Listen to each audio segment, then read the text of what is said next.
It is with great pride that I participate in this ceremony of the American University. I have chosen this time and place to discuss the most important topic on earth, peace. Not merely peace for Americans, but peace for all men and women. Not merely peace in our time, peace in all time.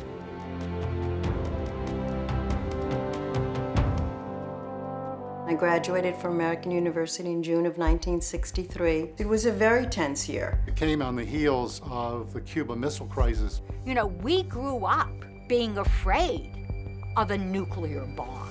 There might not be any grown-ups around when the bomb explodes. Then you're on your own.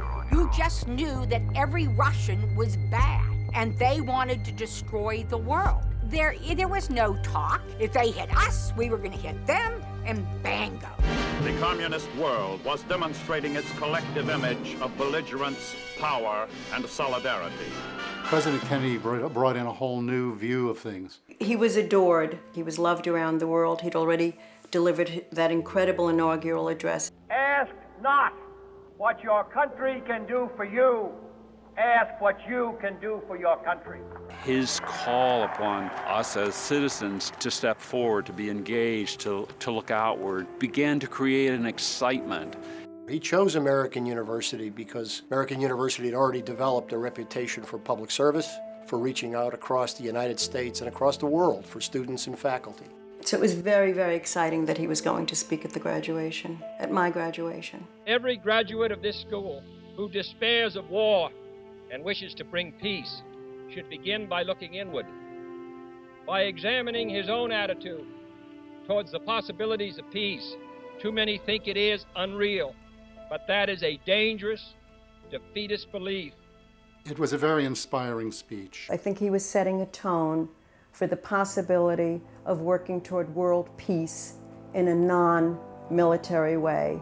We've never fought a war between the United States and the Soviet Union, and he held out an olive branch. You know, we don't need to be enemies. We have different ideas and we have different interests, but we should be able to get along. And second, let us re-examine our attitude towards the Soviet Union. No government or social system is so evil that its people must be considered as lacking in virtue. It's remarkable. At the height of the Cold War, President Kennedy's speech was translated and broadcast almost in its entirety in Russian, the Soviet Union. We really were talking to the Russians. And certainly no one was expecting the blockbuster announcement that came. I now declare that the United States does not propose to conduct nuclear tests in the atmosphere so long as other states do not do so. The speech, for those of us who were present, was the call for action. We were asked to participate. We were asked to become part of history. No, I think I was very, very directly inspired by that speech. He caused all of us to think differently, think more inclusively, and step forward to make things better for all of us. President Kennedy was trying to look beyond antagonistic speech, trying to show the importance of judgment, the importance of context, the importance of taking the other into account. It was a moment of arrival for the university, a point at which the university's reputation was on the rise. After that speech, I will find myself lecturing either in India or Brazil or Australia. And people say, American University, the speech, the Kennedy speech. I said, yes. At this point, where the university is with the programs to bring the awareness of the global community to our students and to involve them is a result of some of the things that occurred here on campus the day that he made the announcement. Genuine peace must be the product of many nations, the sum of many acts. It must be dynamic, not static, changing to meet the challenge of each new generation. For peace is a process, a way of solving problems. Confident and unafraid, we must labor on, not towards a strategy of annihilation, but towards a strategy of peace.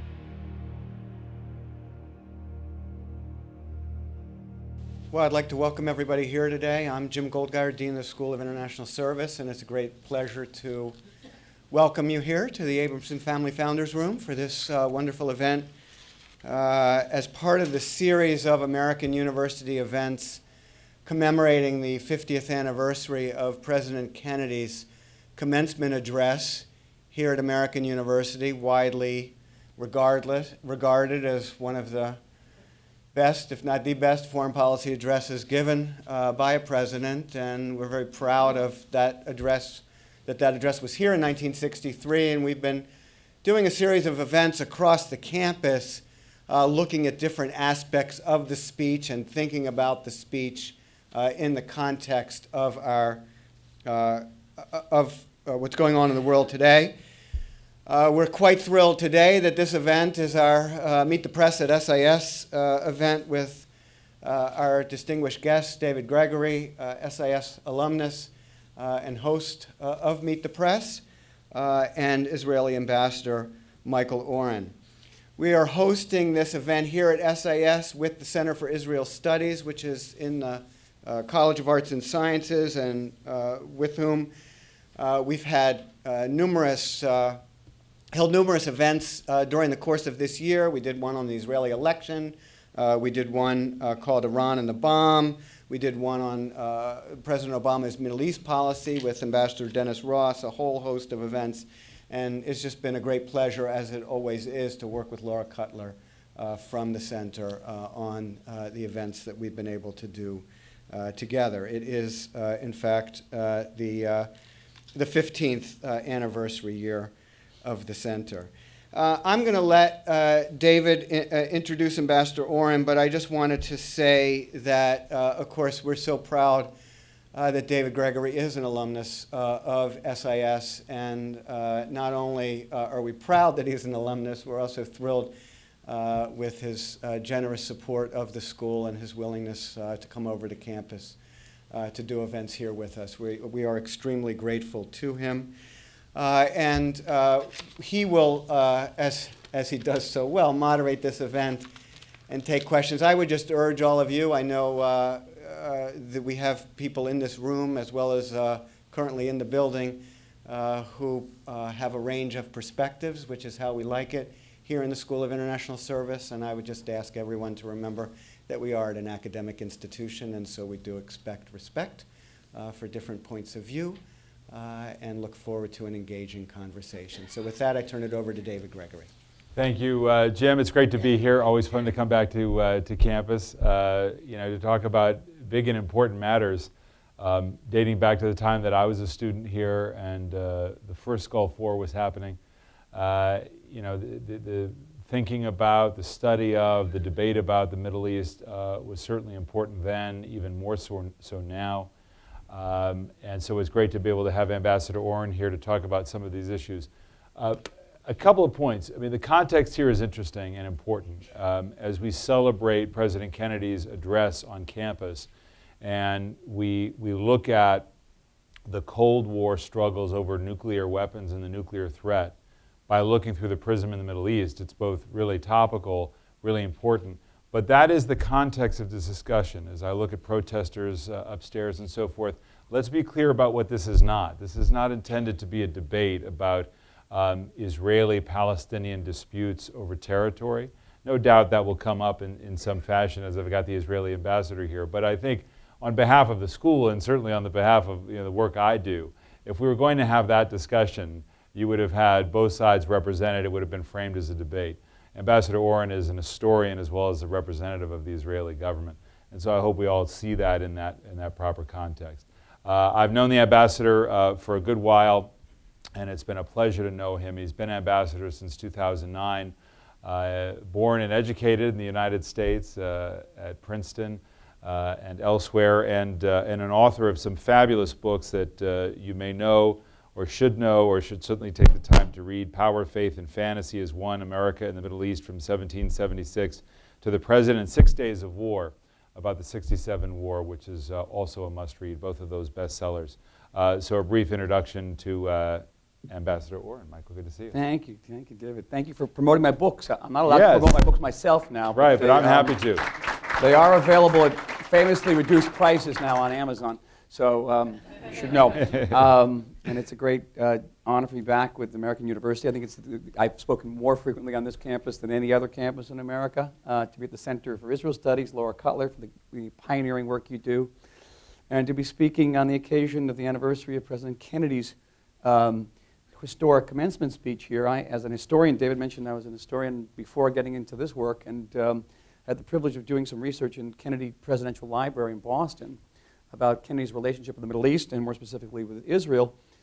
Kennedy, in his inaugural address, the presidential inaugural address, talked about supporting any friend, and Israel was certainly a friend to President Kennedy. He was the president who first provided Israel with weaponry. The United States didn't have a military alliance with Israel in the 1960s. The Hawk missiles were provided by President Kennedy. He was the first American president to meet openly with an Israeli prime minister. He met with Prime Minister Ben-Gurion. And we have reciprocated. Israel is the only country in the Middle East that has a memorial to President Kennedy in the forest outside of Jerusalem. So it's a great honor for me to be here. Well, let's talk about that particular speech at a time of great threat of nuclear conflict between the Soviet Union and the United States.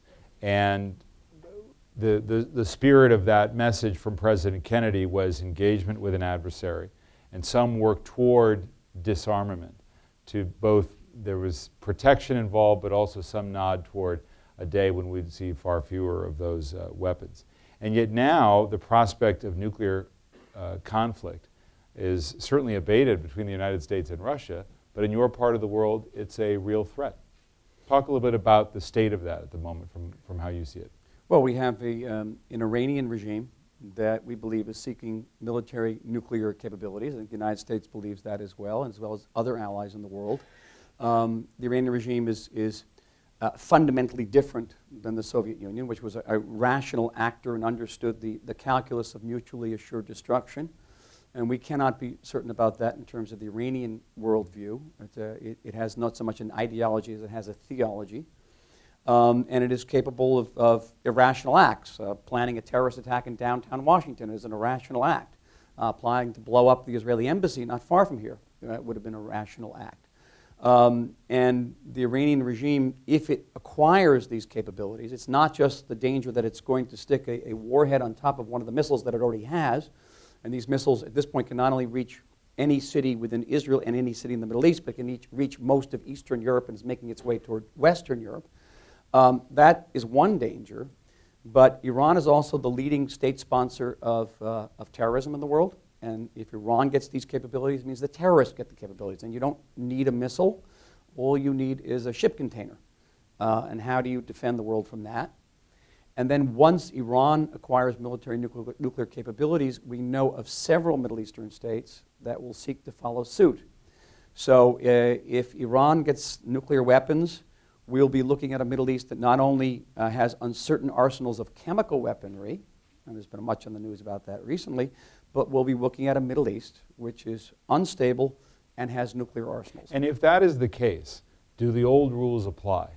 You know, mutually assured destruction, the idea of deterrence, or the ability, as Kennedy talked about, to actually deal with any number of adversaries who have a nuclear arsenal. But then that was in a bipolar nuclear world. Now we're talking a profoundly multipolar nuclear world, in a multipolar, profoundly unstable nuclearized region, which we hope won't evolve. Again, how do you deter a terrorist organization that has access to ship containers? I don't want to belabor the image, but it's there. How do you deter governments and regimes that may not be too stable? And how do you deter leaders who have apocalyptic medieval outlooks and hegemonic aspirations, not just for the region, but for the world? There are two militaries in the world that divide the world into theaters of operations. There is the United States military, and there's the Iranian government. And there's a reason, because they have that aspiration.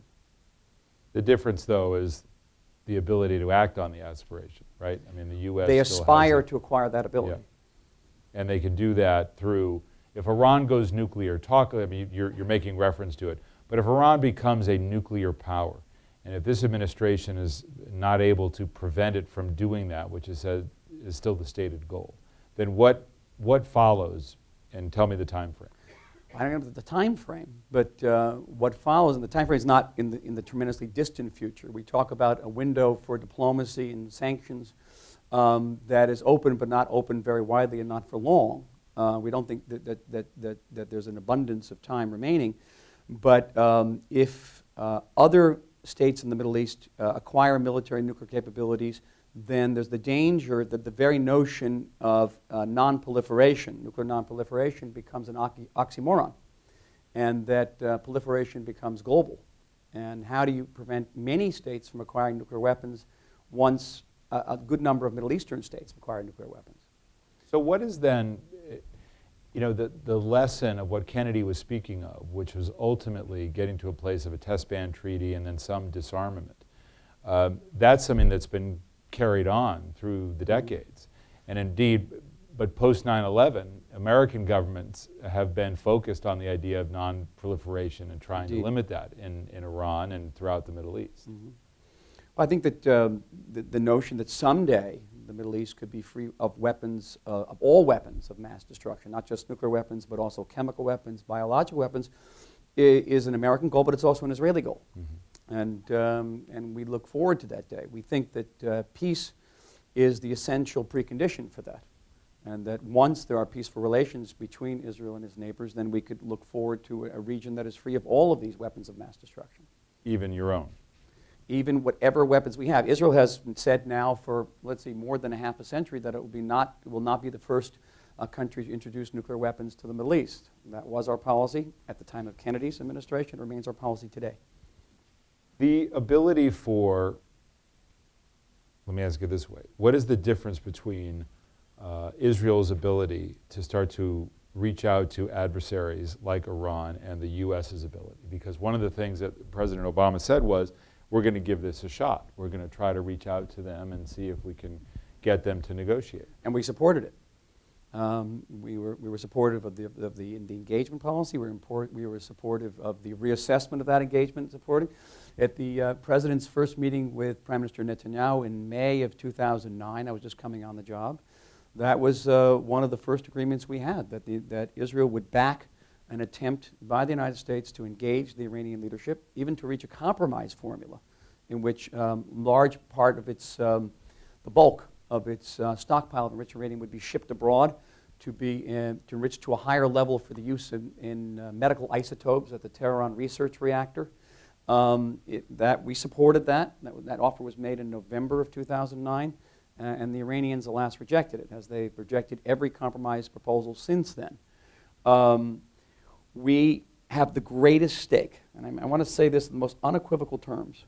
Israel has the greatest stake in resolving the Iranian nuclear threat by diplomatic means. We have the most skin in the game. If anybody does anything against Iran, we will pay the price for it. And the Iranians make no mistake about it. They make no attempt to dissemble the fact that they would exact vengeance on us. So we have the greatest stake. What we have to, though, is be honest. We've given now time for sanctions. We've seen the sanctions have worked very well as sanctions. They've taken a huge chunk out of the Iranian economy. They've sent the Iranian currency into a nosedive, but they haven't had an impact on the Iranian nuclear program, which, according to the UN inspectors, has actually advanced, and they're not only building new facilities, but installing advanced centrifuges that could triple the rate of enrichment and greatly constrict the breakout time, should they decide to break out. The diplomacy, we've seen the position of the P5+1, the five permanent members of the Security Council, plus Germany. Their position has become increasingly flexible over certainly in the last year of negotiations. The Iranian position has not moved a millimeter. So we say we want to give time to sanctions, we want to give time to diplomacy, but the Iranian nuclear program is advancing, and advancing to the point where, as Prime Minister Netanyahu told the General Assembly last fall, it will reach the point where we will no longer be able to prevent Iran from getting a nuclear weapon. And then it becomes, however long it takes them to make the weapon may become immaterial because we won't even know about it. So what should the Obama administration do about it? What can it do about it? Well, we believe still that a combination of escalating punishing sanctions, combined with a credible military threat, stands the best chance of dissuading the Iranian leadership from pursuing these capabilities. Why? Right now, the Iranian leadership understands it's paying a price. It's paying a high price, billions of dollars, tens of billions of dollars, for its military nuclear program. But they believe that at the end of the day, they're going to succeed. They're going to have the thing itself. They're going to have the device. And that will enable them not only to realize their regional and global aspirations, but it will also reassure regime survival. They look what happened to Gaddafi in Libya, and they saw what happens to a leader in the Middle East when he gives up his military nuclear program. He goes away very fast. You get NATO in your backyard. And so they're willing to pay a very, very high price. They have not internalized that they're paying that price for naught. That at the end of the day, they won't have the device. There will be a credible military threat that will stop them. That's why all options on the table, which is the position of President Obama, it's the position of the government of Israel, is very important. We have to endow that all options on the table policy with credibility so that Iranian leaderships, and particularly one Iranian leader, the supreme leader, internalizes that at the end of the day, all of this is for nothing because they won't have the device. But then you have Syria. The president has said, you use chemical weapons, you cross a red line, it changes our calculus. Even the most hawkish members of the Republican Party at the moment, John McCain and Lindsey Graham, do not want to see U.S. forces going into Syria to try to either affect regime change, manage regime change if Assad goes, or even if it was just a matter of securing chemical weapons.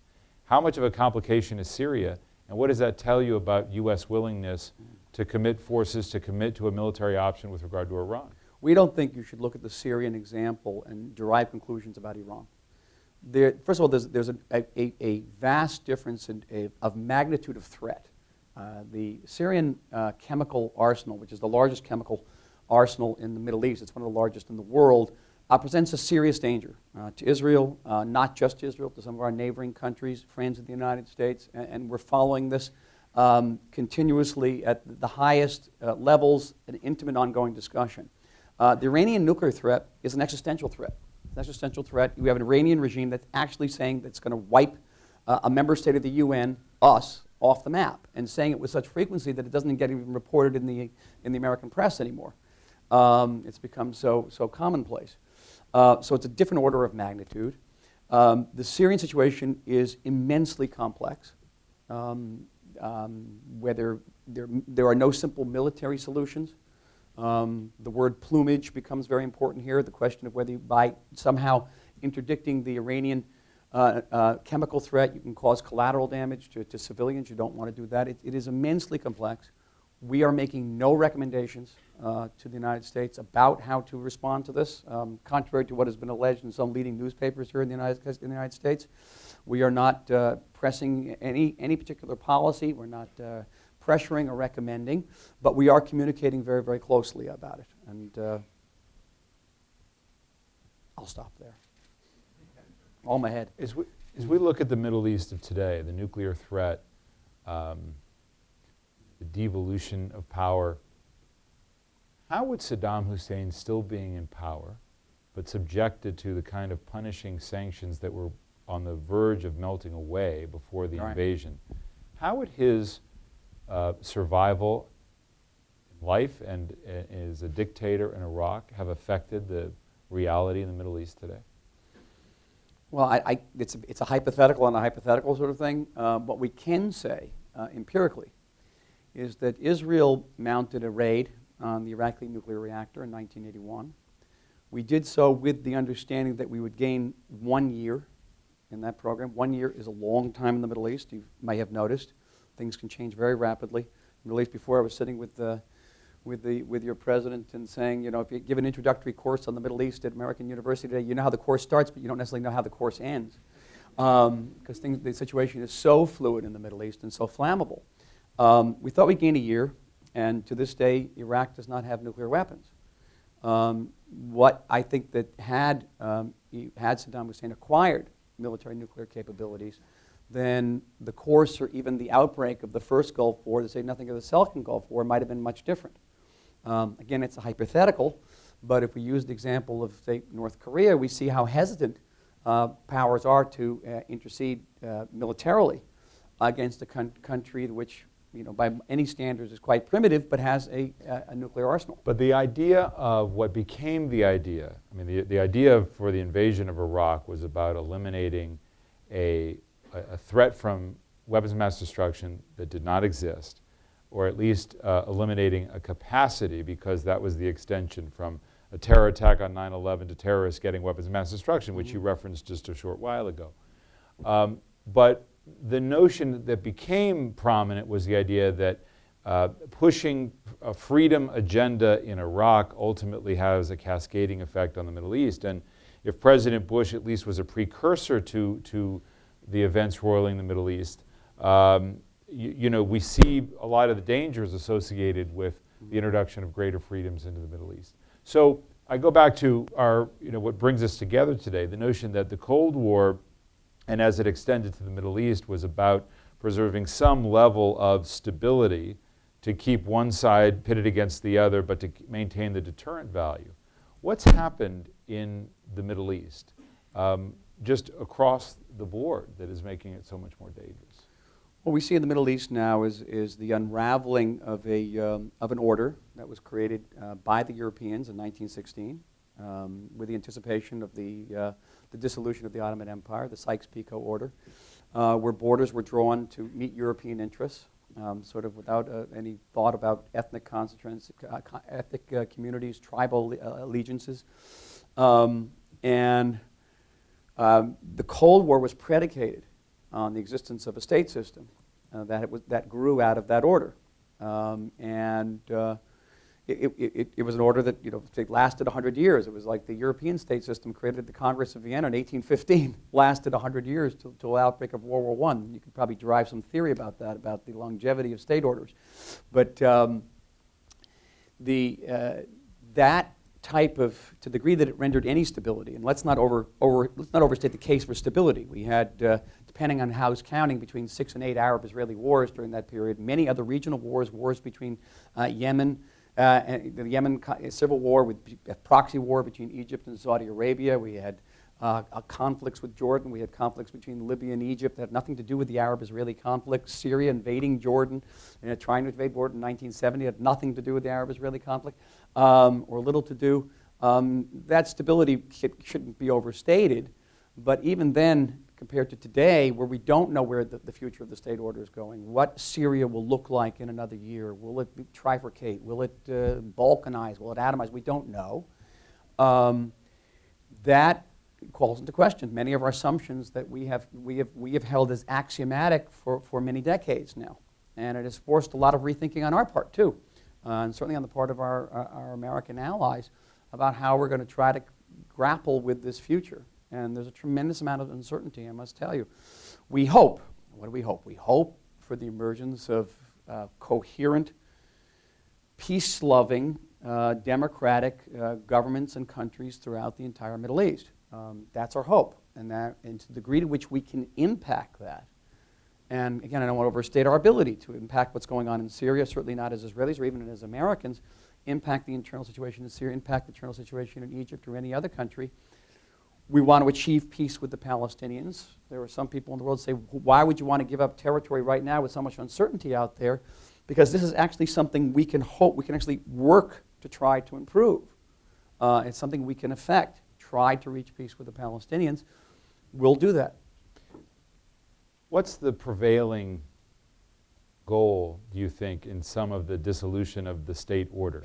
I mean, I referenced when we were speaking earlier that my study here at AU included within SIS, I studied international relations, but I also studied Palestinian nationalism by understanding the breakup of the Ottoman Empire and understanding the evolution of nationalism from Europe and its introduction into the pre-dissolved Ottoman Empire, and understanding that there was only later the idea of sort of land-based sense of nationhood, that there was this period of pan-Arabism and Nasser in Egypt, of the sort of cultural Arab identity, cultural Arab nationalism, that ultimately, in the case of the Palestinians, becomes about land.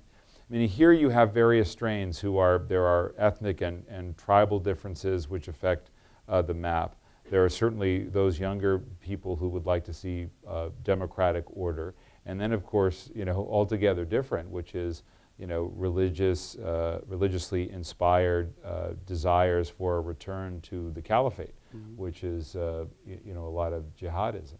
So what do you see as dominant right now? It's so great because I can't really ask these questions on Meet the Press because I'd have to take a commercial and then say goodbye after the question. And then, no, you have to put. Can we pause for station identification? Do they still do that? This is a test of the emergency broadcasting system. Had this been a real emergency, you know how people are old enough to that people are laughing. They don't do that anymore. You put me in a difficult position because on one hand I'm an ambassador, but I also want to answer your question as an historian. Right. So I was hoping you would. Let me skirt a very delicate line here, and that is to say that the history of the Middle East, going back now since many historians mark the advent of the modern Middle East with the Napoleonic invasion of Egypt in 1798. Many Middle East departments, if you take an intro course on of the modern Middle East, will begin in July 1798. For that reason, it's the point where the West sort of egresses into the Middle East and presents the peoples of the Middle East with a challenge. How come we're losing this battle? How come they're coming with better armies? How come they're coming with stronger currencies, economies? Why aren't we better able to cope the way we used to cope during the medieval period? And not only cope, but actually prevail. And there are generations of responses to the challenge of the West. One of the responses that Napoleon has a better army, so let's get cannons like them. Let's bring in instructors like them. Let's modernize our militaries.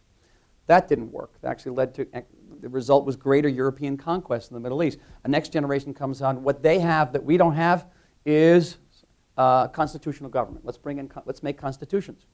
And you see this in Tunis of the 1870s and in 60s. You see it in Egypt of the 1860s and 1870s. But Tunisia becomes part of France, and Egypt becomes part of Britain. It doesn't work. But beginning in, again, almost the same period, you have a group of Arab Muslim thinkers who say, no, we don't have to take anything from the West. We have it. We actually have the answer here. It's called Islam. And all we have to do is turn back to our own roots. Islam's the answer. Almost at the same time, you had other people who were looking to the West and say, what they have that we don't have is nationalism. Let's become nationalists. And whether it was the canon or the Constitution or nationalism, it was to take a piece of the West and use it against the West. Nationalism in the Middle East we're taking ideas, Western ideas, and using it, as Nasser did, against the West. Facing up to him was the Muslim Brotherhood, who tried to assassinate Nasser and paid a very heavy price for it. Nasser, cruelly suppressed the Muslim Brotherhood. That tension exists today. Tension exists today between ideas that are taken from the West, inspired by the West, aren't necessarily used against the West anymore, and that conflict with those who say we don't have to take anything from the West, we have it already. All we have to be is truer to our own traditions. Islam is the answer. That tension remains to this day. You see it played out in the streets of Cairo. You're going to see it to a certain day played out in the streets of Damascus and Aleppo. I think for those of you who are studying history, I think having that historical perspective helps you understand the contemporary situation in the Middle East and really put it into some type of context. That these aren't necessarily new events. They're just a continuation of struggles that have gone on for some time. And how it plays out, I'm going to fall back to that famous answer that Zhou Enlai, the leader of China, gave to Henry Kissinger when he asked him whether he thought the French Revolution was a success. Remember what Zhou said? It's too early to tell. But you have the difficulty of representing a government that cannot just sort of wait it out. And this is true of the U.S. government and a lot of European governments too, who look at the region and think about, intervention. I mean, one of the Richard Haas in this month's or quarter's Foreign Affairs magazine has written about the U.S. approach to the region right now, and the conclusion more or less is that the grand strategic approach of the United States will be to do little and see what that does. In other words, not have a big strategic overlay to the region, but see how some events play out and see where it can make a difference along the way. How do you interpret that as the wisdom of that? well, I have nothing but the highest regard for Richard Haass, but I'm not going to sort of, debate him or criticize him by proxy. I think that the United States, from an Israeli perspective, the United States is a sovereign country. We're a sovereign country. We each have to make our own decisions how best to defend ourselves, how best to react to events in the Middle East. And I'm not going to prescribe for the United States how it can best achieve those goals. But what I would say, I don't think that there's a cookie-cutter policy for the many and multifaceted challenges we're facing in the Middle East. And I think it's going to involve some tremendous policy-making creativity and deep strategic thought. We have to, any policymaker has to decide between, the famous dilemma of creating a bucket brigade or creating a firehouse. You aware of this? Bucket brigade is what you use to put out a fire immediately. You want to create a firehouse to think long down the line and how we're going to put out those fires. All of us want to create firehouses. But on a daily basis, we're called to pick up buckets. And we've had the situation now in Syria, which is truly a bucket situation, where we have the question of who's in control of chemical weapons. In Israel, we have the question of possible, not just a regime that's closely linked to Iran killing its own civilians, but also the rise of Salafist elements there who are equally inimical to the notion of a sovereign Jewish state in our region. That's classic bucket for Jordan. Jordan now is saddled with at least 500,000 refugees. The king was in Washington last week. He talked about the possibility of that number doubling in a short period of time for a population of Jordan, 6 million people. It's a huge burden, and Jordanian security and stability is vital not just for Israel's security, but for a number of issues. So we want to be able to look down the road, David, and build the firehouse. It's not easy. The complication, even when it comes to peace between Israelis and Palestinians in this context, is who is your real partner? Mm-hmm. And how do you resolve that given all this surrounding chaos when you have to feel some sense of urgency about making both compromises, concessions, and ultimately a deal for fear of the consequences of failing to do that for too much longer? The government of Israel is committed to achieving an historic peace with the Palestinian people based on two states for two peoples, a nation state of the Jews called Israel, living side by side with the nation state of the Palestinian people in a situation of permanent peace, security, and mutual recognition. But because of those factors that you cited, we also have to prepare for the possibility that the peace won't be maintained, that the peace could unravel. And we've had some very bad experiences with efforts we've made to advance peace, whether pulling our troops out of southern Lebanon, pulling all of our presence out of Gaza in 2005, and not getting peace, getting thousands of rockets fired at our civilians. So while pursuing peace, we keep our eyes very wide open and look at ways in which we can ensure our security should that peace not be maintained. And the two are inseparable in our view. What does the administration do now to reanimate a peace process that really hasn't been going anywhere? Well, I've recently come back from accompanying Secretary of State John Kerry to the region. He's deeply committed to reanimating this peace process. We are equally dedicated. We look forward to hosting him again. And the key here is to get the Palestinian leadership in the West Bank. Now we're talking about President Abbas to sit down at the negotiating table with us. Now, for 4 years, he, for the most part, has been unwilling to do that. Our position, the position of the Obama administration, calls for the immediate renewal of direct talks without preconditions on all the core issues, whether it be borders, security, mutual recognition, refugees, Jerusalem. These are all core issues. We're willing to negotiate all of them to reach this historic peace that I mentioned, based on peace for two peoples. But the only precondition we have is to have them sit at the table. Without that, we're not going to get very far. But is it your fear, as it's been the fear of other countries, whether it's King Abdullah or Tony Blair in Great Britain, or even Bill Clinton, that until and unless there's an Israeli-Palestinian deal, that, that some of these other problems in the region cannot be solved. Do you think that thinking is still operative, given what's roiling the Middle East at the moment? I think that no one's under the illusion that solving the Israeli-Palestinian problem will solve all of Egypt's economic problems or end the civil war in Syria. We want to affect positively any part of the Middle East that we can. We feel that we can do this on the Palestinian plain. We feel that if we can get the Palestinians to the negotiating table, and the Prime Minister Netanyahu has said this, that once the Palestinians come to the negotiating table, he believes that very swiftly, and in Middle Eastern terms swiftly, we can reach that historic peace, and that all of the issues can be worked out. Settlements, Netanyahu got up in front of a joint session of Congress 2 years ago and says, let's be honest with ourselves, they're going to be Israeli settlements, they're going to lie beyond our borders. Settlements are not going to be the obstacle here. On Jerusalem, he says that with creativity and goodwill, we can solve the Jerusalem problem. Nothing here is insolvable. We believe, the basic preconditions, the basic building blocks of peace are mutual recognition. We recognize that there's a Palestinian people endowed with an unassailable right to self-determination in the area that the Palestinians regard as their homeland. We need the Palestinians to recognize that there is a Jewish people that enjoys the exact same status and the same rights.